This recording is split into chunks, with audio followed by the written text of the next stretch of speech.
I have the great pleasure now of being joined by Dr. Adrian Di Bisceglie, who is the current president of the AASLD. Thank you for being here. It's a pleasure. So as you're wrapping up your term, are there any top priorities before you finish?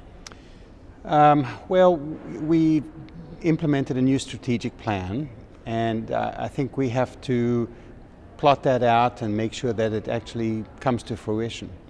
We made a lot of changes in the last year or two in our meetings and what we do in between meetings, and I think we have to check to make sure those things are going to get done, and then make sure we did them right, so that if we have to reverse them, we can potentially reverse them, or if they were successful, then build on that.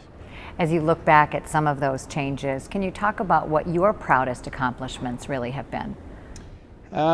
Probably the thing of which I'm most proud is the establishment of the AASLD Foundation. We set up a separate foundation to support research in liver disease, and also to provide education about liver disease to those who are not liver experts to begin with. So primary care physicians, gastroenterologists, nurse practitioners, physician assistants, and so on. And so we've been able to raise funds through that foundation now to carry out many of those plans.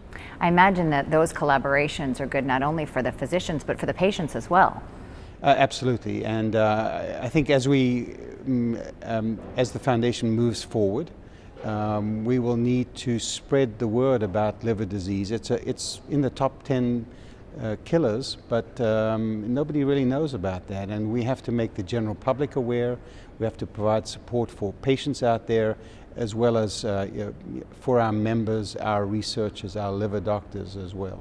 I see you looking ahead, looking forward. What opportunities or challenges really remain for AASLD? Well, there are many liver diseases that are within our scope, and we've dealt with some, we've cured some like hepatitis C, but we have to not lose our focus on those others.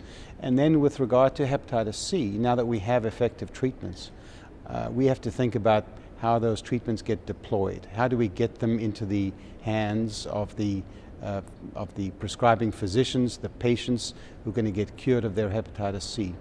And how you communicate some of the changes and advancements, because the good news is there are advancements happening all the time. This is a very exciting time in the world of liver disease, and we do have to spread the good news. Well, thank you so much for all of your work. Congratulations on a successful year.